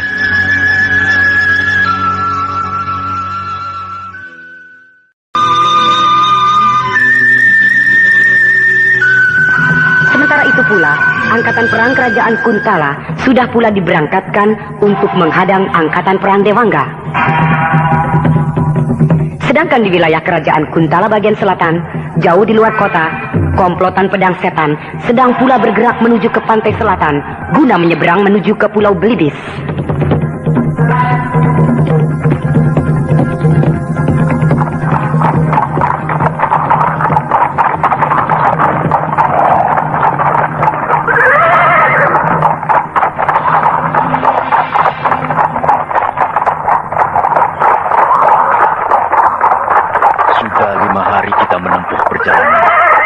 Tapi tidak pernah menjumpai perkampungan, apalagi desa. Yang ada hanya 1-2 rumah penduduk penunggu ladang rumah. Wilayah selatan ini memang wilayah yang kosong. Karena tanahnya kurang subur, sehingga penduduknya sangat jarang. Ya. Itulah makanya dipilih Pulau Belibis untuk tempat pembuangan Raja Kuntala. Sebab jalan yang menuju ke Pulau Belibis harus melewati wilayah selatan ini, yang alamnya masih liar. Liar? Ya, limbahnya sangat lebat. Selain itu, banyak rawa-rawa yang berbahaya, serta binatang buas, ular, harimau, orangutan, gajah, dan banyak lagi. Wah. Kau takut mungkin? Disuruh berkelahi dengan manusia lagi, biar dikeroyok 10 orang aku mau. Tapi kalau disuruh berkelahi dengan gajah, nanti dulu. Justru lebih enak berkelahi dengan binatang buas, sebab tidak punya otak, tidak seperti manusia. Tetap saja serem.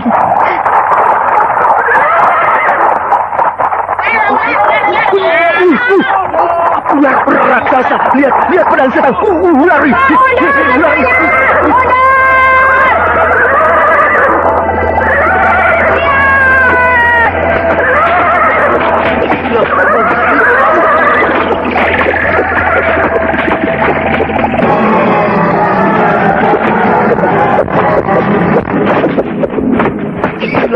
Cili mengamuk, ular besar itu dikempur pakai pedang.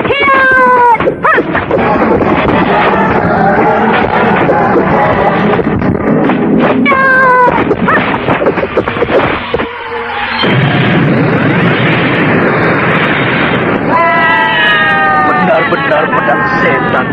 Ular sebesar itu tubuhnya compang-camping digempur oleh Mantili. Ular itu sudah mati. Nah, cepat periksa, hitung. Ada yang hilang tidak? Ayo, bongkar perut ular itu. Ular itu sudah mati. Jangan takut. Ayo gunakan pedang kalian. Belah perut ular itu.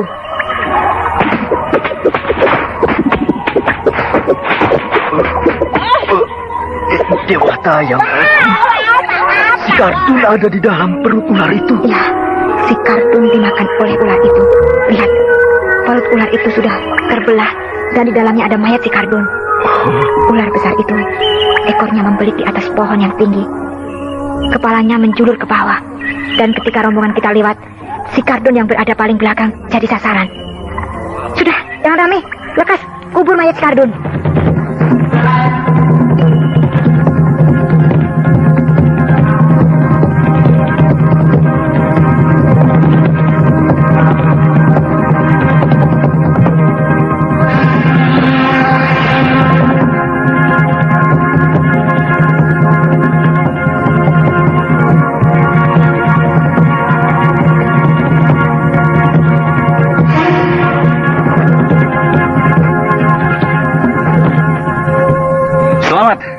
Selamat Kanjeng Tumenggung Gardika.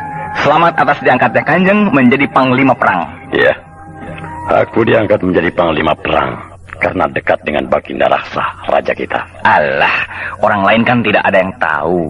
Pokoknya Kanjeng sekarang Panglima Perang Angkatan Perang Kerajaan Kuntala. Sebenarnya aku lebih suka Panglima Arya Rongkah tetap jadi Panglima Perang.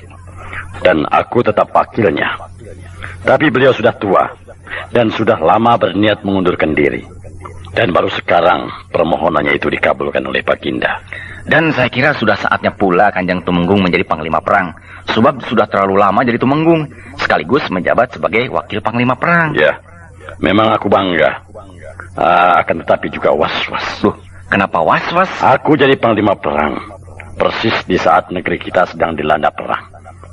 Kerajaan kita sedang terancam oleh munculnya pasukan perang asing, yaitu Angkatan Perang Dewangga yang kita tidak tahu angkatan perang kerajaan dari mana. Akan tetapi kehebatannya sungguh luar biasa. Terbukti dengan ditaklukkannya 3 Kademangan dengan mudah. Kademangan Lungse, Kademangan Lintang, dan Kademangan Tangkur sudah jatuh ke tangan mereka. Dan sekarang Kadipaten Lampar sedang berada di ujung tanduk.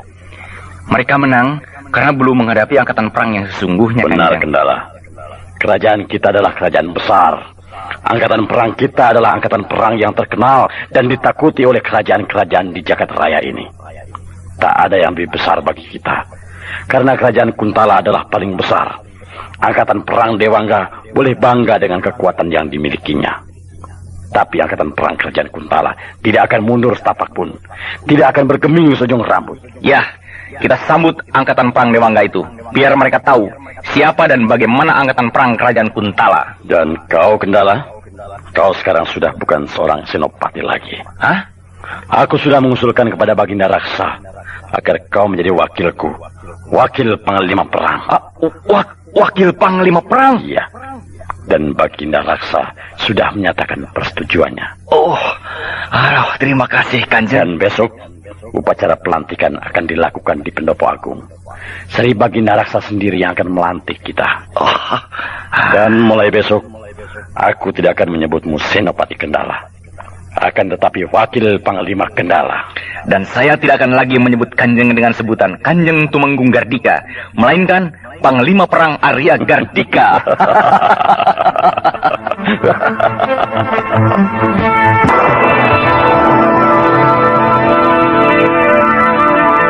Para panglima, Gotawa, Raden Samba, dan Dewi Harnum, saya mengucapkan terima kasih yang walaupun kalian semua dalam keadaan sibuk membenahi Kadipaten Tangkur yang baru saja kita duduki ini, akan tetapi kalian tetap memenuhi panggilan saya.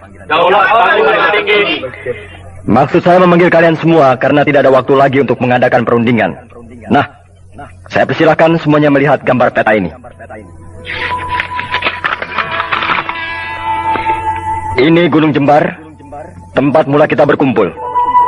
Lalu kita bergerak ke sini. Pertama kali menaklukkan Kademangan Lungse, terus bergerak dan menaklukkan Kademangan Lintang. Ini. Terus bergerak. Dan untuk ketiga kalinya, kita menaklukkan Kademangan Tangkur yang sedang kita duduki ini. Dari Kademangan Tangkur ini kita akan terus bergerak, dan sasaran kita berikutnya adalah Kadipaten Lampar. Saudara-saudara bisa melihatnya pada peta ini. Letak Kadipaten Lampar sangat strategis. Batas wilayah Kadipaten Lampar adalah ini. Di sebelah utara dibatasi oleh sebuah sungai besar, yaitu Sungai Kambang. Sebelah selatan dibatasi oleh jajaran Bukit Sarenteng. Sebelah barat dibatasi oleh Lembah Hinyai. Dan di sebelah timur dibatasi oleh Tegalan Sidaru-daru. Wah, luas sekali wilayah Kadipaten Lampar itu. Ya, sebab merupakan kadipaten terbesar kedua setelah Kadipaten Singkang. Pasti Kadipaten Singkang itu memiliki pasukan perang yang cukup besar. Tentu, Harnum. Apalagi sekarang di mana mereka sedang diancam oleh kita. Pasti mereka sedang memperkuat diri. Bahkan mungkin telah minta bantuan tambahan pasukan perang dari pusat. Setidaknya dari Kadipaten Singkang dan kademangan-kademangan yang lain. Pasukan perang yang melarikan diri juga pasti bergabung dengan mereka. Itu pasti. Dan pasukan yang melarikan diri dan tidak kita kejar itu jumlahnya cukup banyak. Sebab terdiri dari pasukan perang 3 kademangan. Yaitu sebagian pasukan perang Kademangan Lintang, sebagian pasukan perang Kademangan Tangkur, dan bahkan pasukan perang yang utuh dari Kademangan Lungse. Tuanku Brahma, apakah kita akan melakukan penggabungan? Tidak.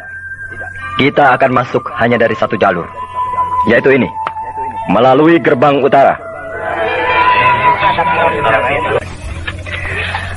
Pada peta ini, nampak jelas bahwa di sekeliling luar batas wilayah Kadipaten Lampar ini merupakan alam yang liar.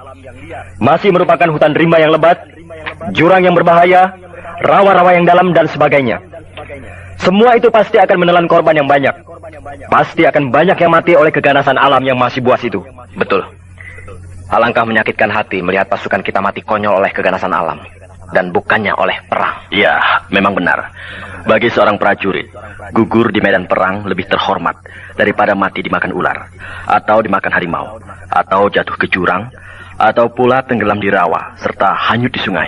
Nah, Untuk itu kita hanya akan menyerbu dari satu arah, yaitu gerbang tapal batas utara.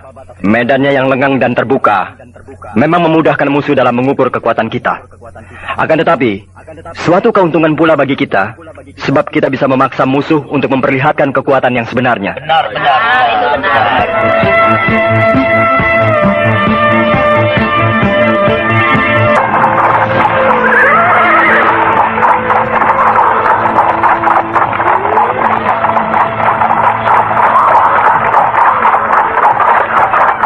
Kira-kira kapan kita sampai di pantai Gorowong, Manti? 2 hari lagi. Sebentar lagi. Tapi dari pantai Gorowong, perjalanan kita masih terus dengan menyeberang lautan untuk sampai di Pulau Pelipis. Ya.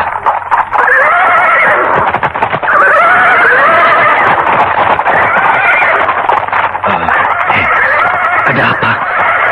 Kenapa kuda-kuda jadi ribut?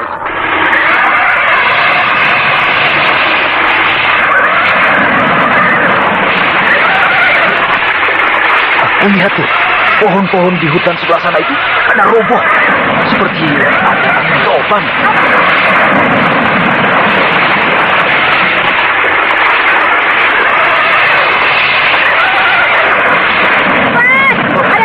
Rombongan gajah! Oh, rombongan gajah! Lari!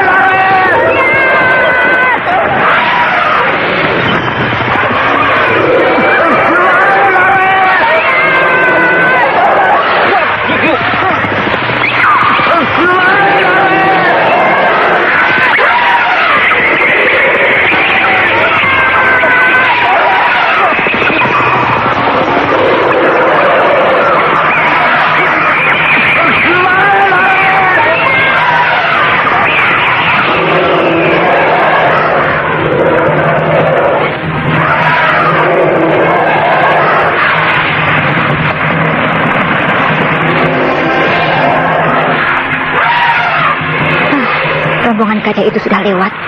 Oh gila, rombongan gajah itu banyak benar. 30 ekor. Wah. Kalau ada rombongan gajah, minta ampun. Tidak peduli ada apa di depannya, dilabrak. Pohon besar dan kecil dilindas, rata dengan tanah. Acak-acakan semuanya.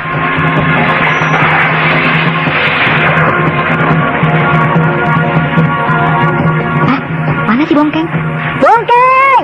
Bongkeng! Bongkeng! Di sini. Nah, itu dia. Bongkeng, kau tidak apa-apa? Kakiku. Oh, diam. Jangan bergerak. Iya. Kau tertindih pohon yang tumbang. Dan kakimu tergencet. Akan aku angkat pohon. Ya, pohon ini aku angkat dulu. Iya.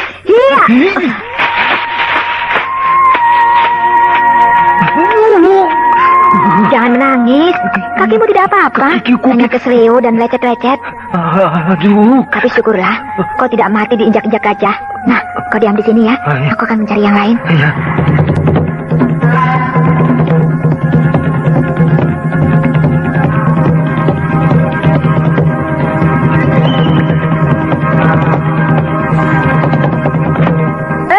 Kumpul! Sudah aman! Kumpul!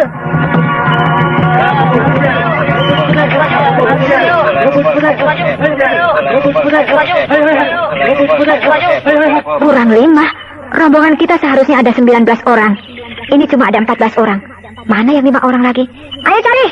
Cari sampai ketemu! Malam ini kita berkemah di sini. Sambil mencari 5 orang anggota kita yang hilang, cari juga dan kumpulkan barang-barang perlengkapan yang terceceran kemana-mana. Aduh. Sudah, jangan cengeng. Seperti bukan laki-laki saja. Ini bongkeng. Keselio segini saja, aduh. Tahan dong. Kau harus bisa menahan sakit. Kakiku. Uruskan kakimu. Aku akan urut yang keselio ini. Aduh. Pelan-pelan. Gajah jahanam berdebah. Anak buahku 5 orang mati. Ya, gajah-gajah itu binatang. Mana tahu dia kalau kelakuannya bisa membunuh manusia. Mereka cuma tahu maju, terus maju. Tidak peduli ada apa di depannya. Mau ada pohon, mau ada tebing, mau ada jurang, mau ada manusia, pokoknya tabrak. Nah, kita sebagai manusia kurang sikap, tidak cepat menghindar. sehingga 5 orang anggota rombongan kita mati terinjak-injak. Ayo, semuanya bekerja. Gali tanah, kubur mayat 5 orang teman kita ini. Kau sih, kalau ngasih nama sembarangan. Maksudmu? Rombongan kita ini kau namakan komplotan amburadul. Cocok bukan? Anggotanya kan macam-macam. Ada bekas copet, bekas pencoleng, bekas garong, dan macam lainnya. Iya, tapi sekarang benar-benar amburadul, berantakan, porak-poranda. Diacak-acak oleh rombongan Gajah Edan, sampai ancur-ancuran begini. 5 orang mati. Barang-barang perlengkapan kita acak-acakan. Dan kuda-kuda kita hilang semuanya. Kabur melarikan diri. Sudahlah, jangan ngedumel. Kita meneruskan perjalanan dengan jalan kaki saja. Tidak apa-apa, sebab pantai Gerowong sudah dekat. Besok siang kita sudah sampai di pantai itu. Rombongan Mantili yang bernama komplotan amburadul sudah berkurang 6 orang. 1 orang dimakan ular besar dan 5 orang lagi terinjak-injak rombongan gajah. Selain itu, barang-barang perlengkapan banyak yang hilang. Dan yang lebih menyedihkan, kuda-kuda mereka semuanya hilang, kabur melarikan diri karena takut kepada rombongan gajah yang dahsyat. Sementara itu, angkatan perang Dewangga sudah pula meninggalkan Kademangan Tangkur, bergerak menuju Kadipaten Lampar, kota kadipaten kedua terbesar yang berada di dalam wilayah kerajaan Kuntala.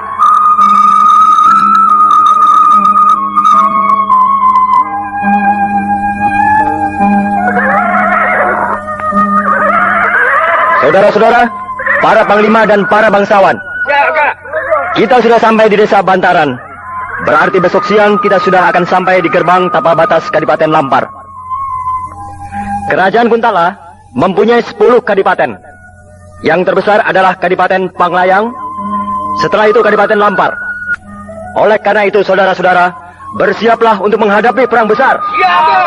Kalau kita berhasil merebut Kadipaten Lampar dan Kadipaten Panglayang, maka otomatis 8 kadipaten lainnya akan tunduk kepada kita. Jadi baik bagi kerajaan Kuntala maupun bagi kita, Kadipaten Lampar sangat penting artinya. Seperti yang saya katakan kemarin, bahwa kita tidak akan melakukan pengepungan, akan tetapi menyerang hanya lewat satu jalan, yaitu melalui gerbang utara. Pasukan Dewangga 1, Dewangga 2, dan Dewangga 3 sudah mendapat giliran di dalam pertempuran-pertempuran yang lalu. Jadi untuk menyerang Kadipaten Lampar diberikan kepada yang belum mendapat giliran, yaitu pasukan Dewangga 4, Dewangga 5, dan Dewangga 6. Tentu saja tidak serentak bersama-sama menyerbu, melainkan satu persatu secara bergelombang. Pertama pasukan Dewangga 4, kemudian disusul oleh pasukan Dewangga 5, selanjutnya pasukan Dewangga 6.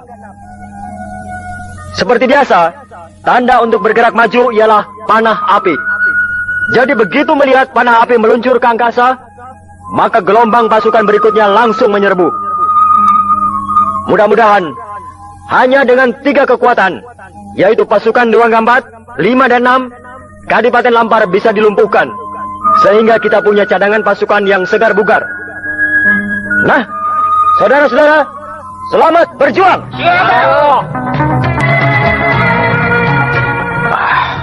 Sialan bener.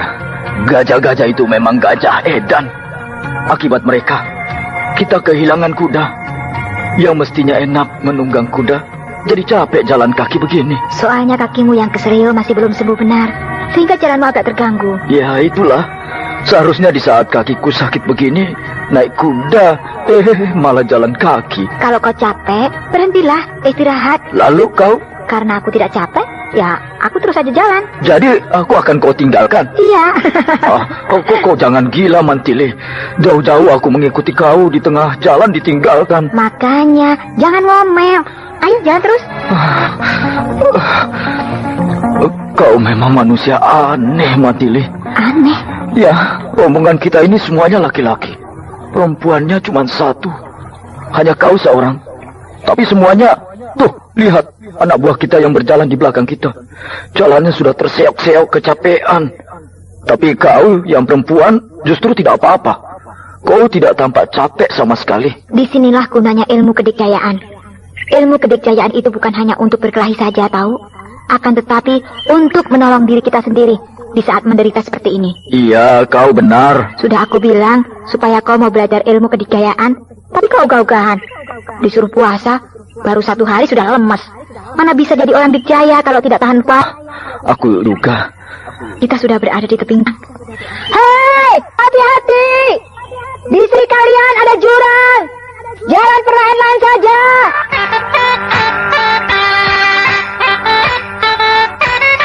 Bang Cili, tunggu. Jawab, Bongkeng. Lihat jurang itu. Aku ada di belakangmu. Dalam sekali. Kalau jatuh ke bawah, habislah sudah. Dinding dan dasar jurang itu batu-batuan yang runcing. Kalau jatuh, bisa jadi gugur, remuk, hancur luluh. Mau hujan. Iya, langit mulai mendung dan angin berhembus dengan kencang.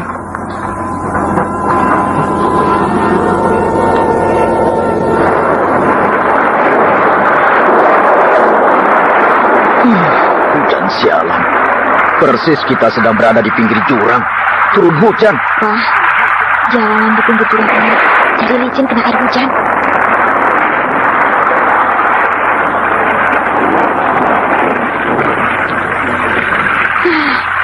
Hati-hati, jangan licin. Untuk balapku. Aku terpeleset. Untung cuma sedikit. Mandili, pegang tanganku. Iya. Aku tidak mau mati jatuh ke dalam jurang.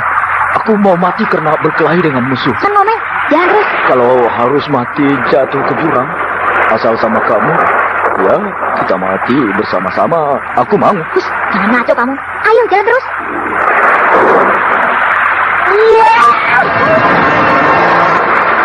Si Gomang jatuh ke dalam jurang. Tangannya ditarik oleh si Boim.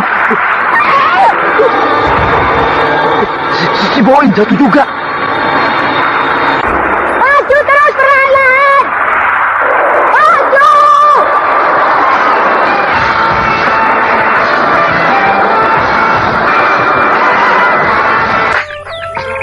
Hujan sudah berhenti. Ya. Udara cerah sekali. Dan burung-burung berkicau. Ya. Dan si Gobang juga si Boim sudah terkubur di dasar jurang. Iya. Pertama si Kupang yang terpeleset. Si Boim mencoba menolong dengan meraih tangan si Kupang. Akhirnya dua-duanya jatuh ke dalam jurang. Dari 20 orang, tinggal 12 orang. 8 orang sudah berangkat ke alam baka. 1 dimakan ular, 5 ditubruk gajah, 2 jatuh ke jurang. Belum ketemu musuh, sudah 8 orang yang mati. Jangan sedih, Bongkeng. Kau dengar suara itu? Suara apa? Dengarkan baik-baik. Ombak? Iya, suara ombak. Oh, berarti kita sudah dekat pantai. Iya, pantai Korowong hanya tinggal beberapa langkah lagi. Ayo, kita lari menuju pantai. Ayo!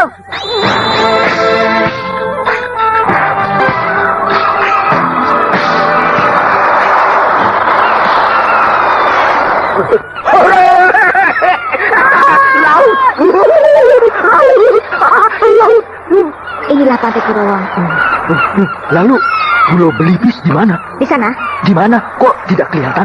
Ya, tentu saja tidak kelihatan kalau dari sini. Lalu? Kita harus menyeberangi laut. Kita tidak punya perahu. Pohon banyak.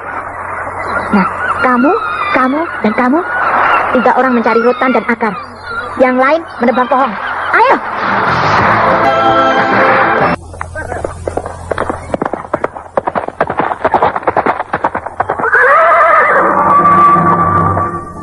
Daulat Panglima tertinggi Tuanku Brahma. Bagaimana Kotawa? Siaga Tuanku. Pasukan Dewangga 4 sudah berada di mulut gerbang Kadipaten Lampar. Bagus. Mereka menunggu panah api sebagai tanda dari Tuanku bahwa mereka boleh masuk ke dalam Kadipaten. Baik. Mana panahnya? Ini Tuanku. Oh. Ya.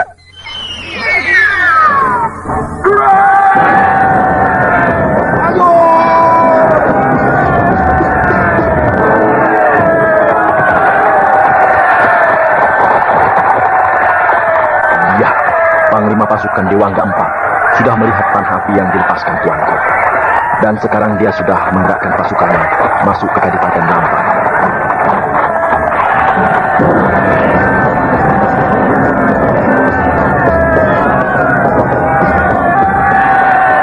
Pasukan Dewangga 4 sudah bergerak.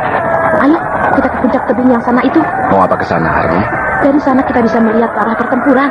Ya, baiklah.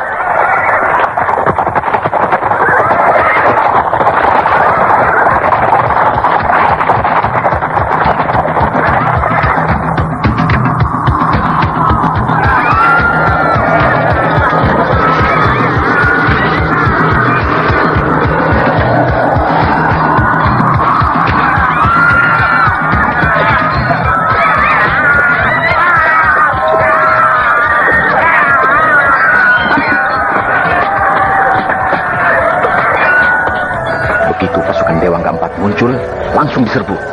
Lihat, Samba, banyak banget. Bukan main. Pasukan perang Kadipaten Lampar itu besar sekali. 3 kali lipat pasukan Dewangga 4. Pasukan Dewangga 4 terdesak. Iya, musuh terlalu banyak.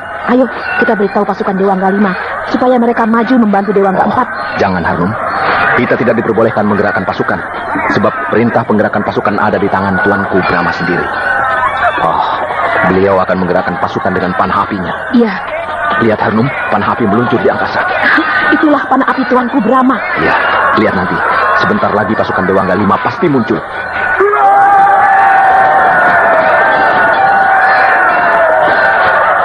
Nah, benar tidak? Itu lihat, pasukan Dewangga 5 sudah muncul. Wah, pasukan Dewangga 5 memacu kudanya kencang sekali berada paling depan. Lihat, pasukan Dewangga 5 langsung terjun ke dalam kancah pertempuran. Pasukan Dewangga 4 yang sudah terdesak sekarang semangatnya tumbuh dengan datangnya bantuan dari pasukan Dewangga 5. Wah, memang pasukan Dewangga 4 dan Dewangga 5 tidak terdesak, tapi juga tidak bisa maju. Musuh terlalu banyak. Sebentar lagi pasti ada panah api meluncur di angkasa. Benar katamu, Harnum. Nah, lihat, panah api meluncur lagi di angkasa. Pasti sebentar lagi pasukan Dewangga ke-6 akan muncul. Itu dia! Pasukan Dewangga 6 muncul! Itulah pasukan Dewangga 6 yang paling istimewa, dipimpin oleh Panglima Ringkin. Panglima Ringkin? Ya, Panglima perang Kerajaan Madangkara yang termasyhur itu. Lihat, dia tidak menunggang kuda, tapi hanya berlari-lari. Bukan main. Hebat. Larinya melebihi kecepatan kuda. Iya. Ilmu lari cepatnya sudah mencapai tingkat tinggi. Iya, kedua kakinya seakan tidak menapak tanah, tapi melayang seperti terbang. Itulah Panglima perang Ringkin, Macan Madangkara. Aku sudah mendengar kehebatan Panglima Ringkin, tapi baru kali ini melihatnya langsung. Pantas kerajaan Madangkara sangat kuat. Ya. Rajanya Tuanku Brahma, seorang yang sangat sakti. Patihnya Patih Gotawa, ilmu kedikjayaannya sangat tinggi. Begitu pula panglima perangnya, Panglima Ringkin, ilmunya sangat tinggi. Itulah kelebihan kerajaan Madangkara dibanding kerajaan lainnya. 3 orang tokoh tertinggi kerajaan, ilmunya tinggi-tinggi.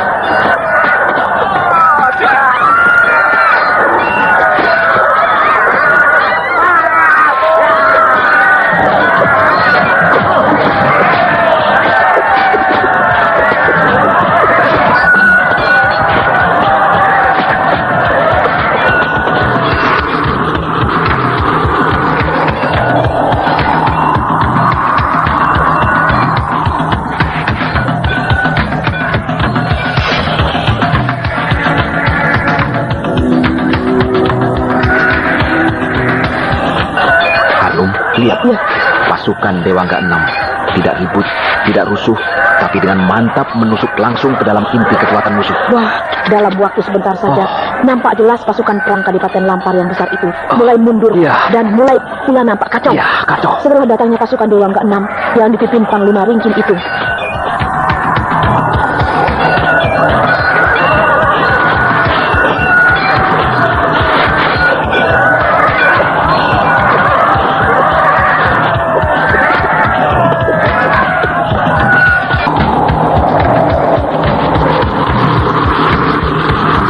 Pertempuran kali ini berbeda dengan pertempuran yang sudah-sudah, di mana musuh dapat ditundukkan dengan hanya mengerahkan satu kekuatan bagian pasukan saja.